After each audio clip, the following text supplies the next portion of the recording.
With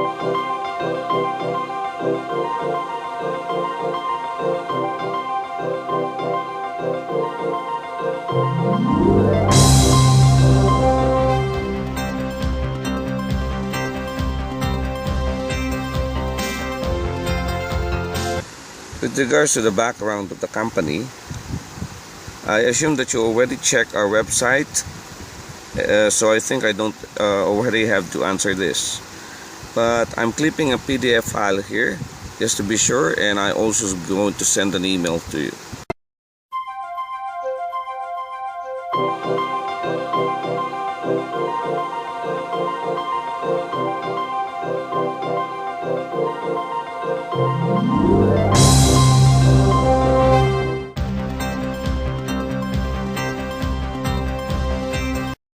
First of all, China Bank is not just a businessman's bank. Through the years, it has been the right banking partner of a lot of people. We are a bank that provides young professionals with savings and investment options. For the last 94 years, China Bank has been growing, improving, and evolving, and continues to expand its branch network and electronic banking channels. Building and sustaining strong relationships with customers by being very accessible and offering banking solutions that are relevant to them and responsive to their needs.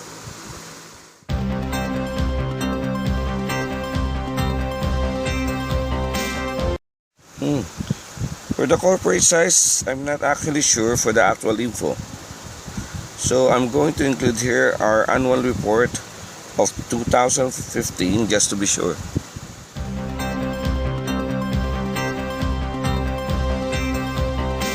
Fitch Ratings has affirmed the Philippines-based China Banking Corporation's China Bank ratings, including its long-term foreign currency issuer default ratings at BB, viability rating at BB, and national long-term rating of AA in the Philippines, while the Capital Intelligence firm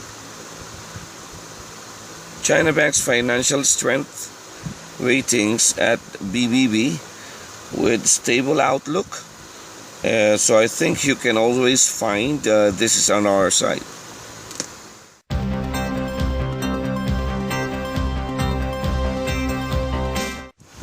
I'm just going to paste here a picture of our organizational structure, or I'm going to send it via email. This came from our annual report of 2015, just for you to know.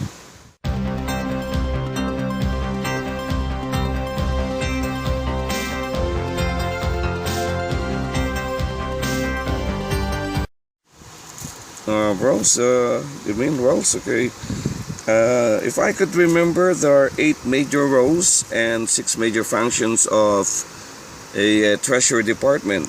The 8 major roles are cash forecasting, working capital management, cash management, investment management, treasury risk management, credit rating agency relations, bank relation, fundraising.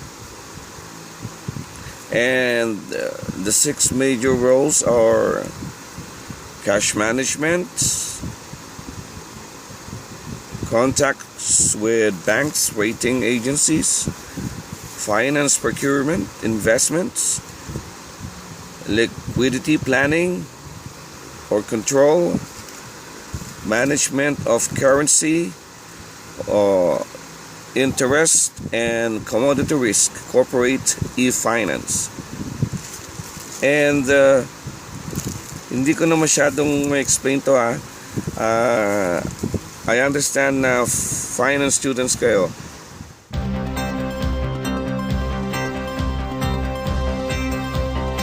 I think the set standards can be seen in the job description, but holding a treasury position is hard.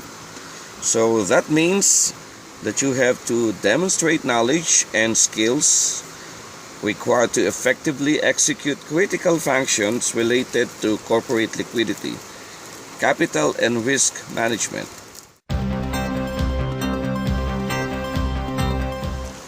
To assist, monitor, plan and manage the efficient utilization of cash and financial services in a manner consistent with the objectives of the company.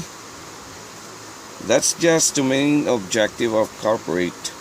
Some of the essential duties and responsibilities of corporate treasury manager are to provide everyday cash position, eliminate and analysis, maintain correct estimate of cash CP balances, management corporate card, ACH debits, merchant credit cards and lockbox, ensure to check outsourcing as well as electronic payments, assist tax plus law, departments on transaction and banking associated to international entity, establishment of restructuring, development, everyday cash position report comprising of forecasting every week cash receipts plus disbursements. But some companies make a month-to-month cash position. And support to manage short-term investment balances along with interest recording.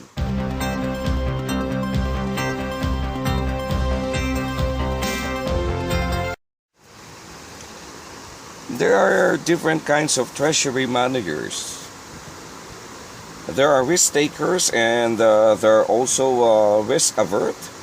Now, it depends on their strategy on whether they will be profitable or not.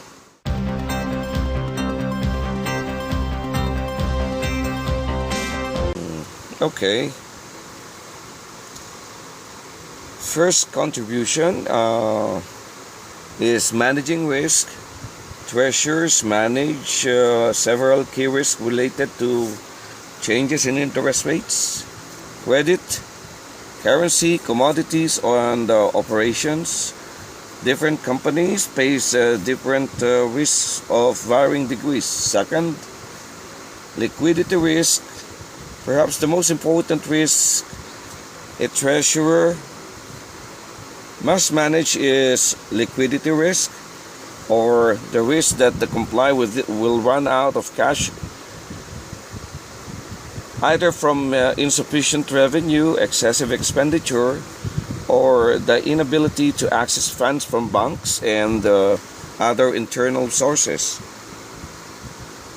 Third, credit risk. Surplus cash can be invested to earn interest, and the treasurer must be sure that those issuing or ensuring securities are financially sound and creditworthy.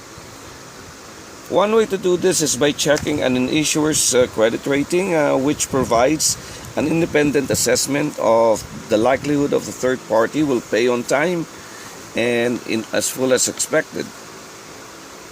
Fourth, currency risk in addition to credit risk. Exporting companies face currency transaction risk.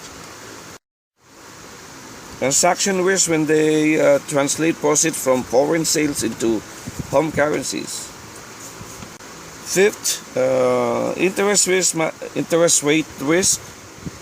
Borrowing at variability interest rates allows companies to pay less if market interest rates fall, but raises their cost if rates goes up.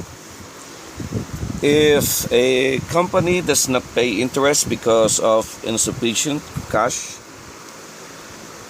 it may run into liquidity crisis that could undermine its ability to raise debt in future, or to raise it only at higher interest rates that reflect its heightened credit risks to lenders.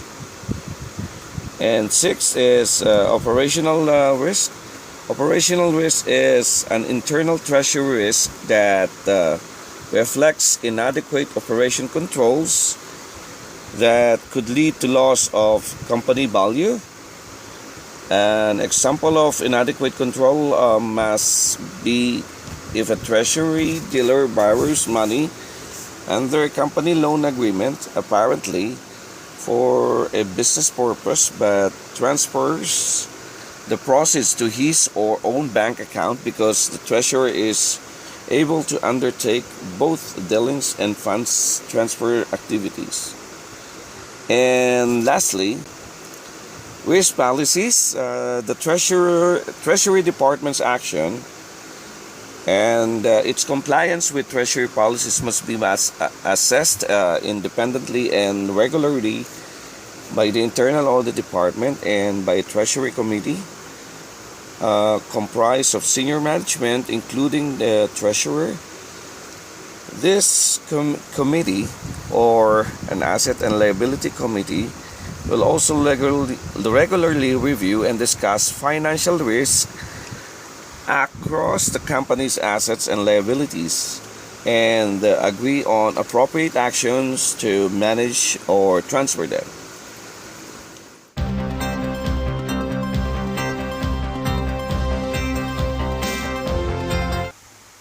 Didn't I just answer this?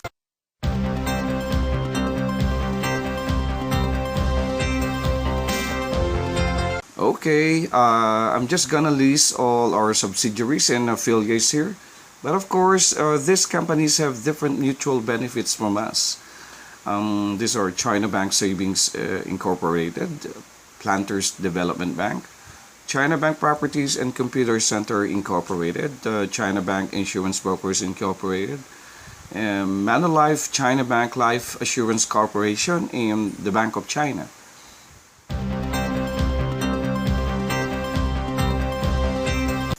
I'm afraid that this can only be answered by my ranking officer and I can't divulge any more answers.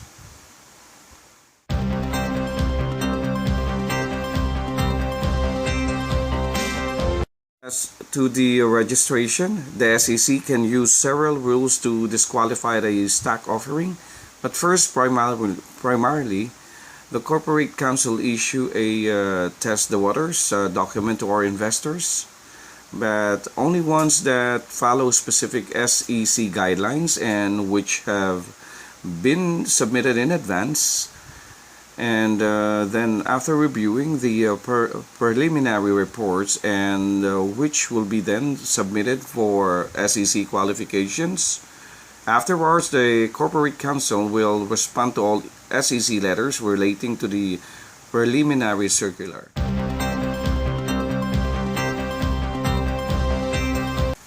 Buying and selling securities depends on the decision of the investment broker and the treasury manager. But as a rule of thumb, buy low, sell high.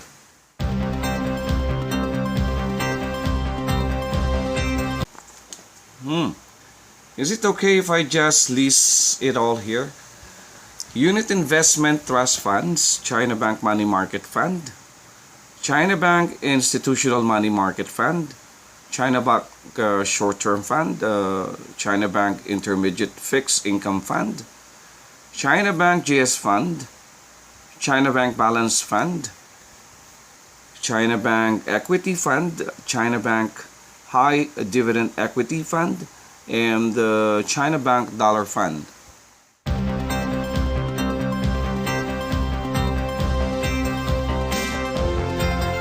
Of course, some of our securities are included in the exemptions and transactions. I'm sorry, but I cannot divulge any more answers that I need to.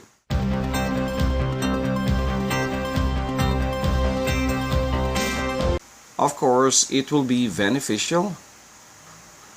First, because investors will be enticed with our product because it is following the BSP's and SEC's guidelines. Second, because it is registered, it is legal. And third, the investors are assured that the securities are safe and free, fraudulent free.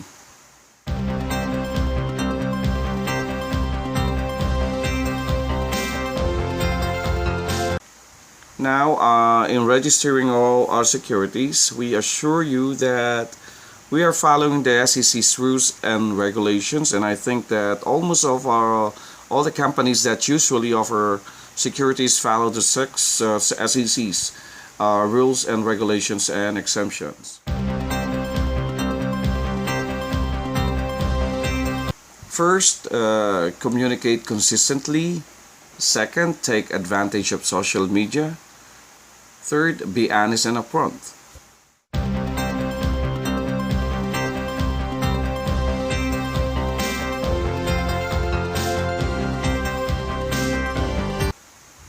Of course, how do you think we survived for 95 years?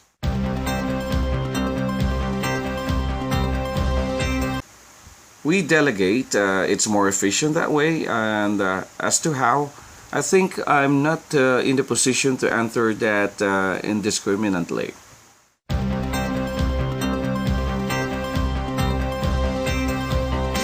We follow the SEC's and BSP rules and regulations. We always uphold the law.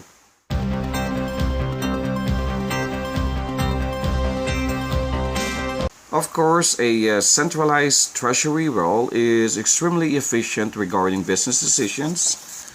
Branch managers typically develop the company's mission and vision and set of objectives for managers and employees to follow when achieving these goals. Employees will eventually perceive the company's mission and vision through different business situations and simply adjust their work style accordingly. This will create an organizational structure by default with no serious planning involved.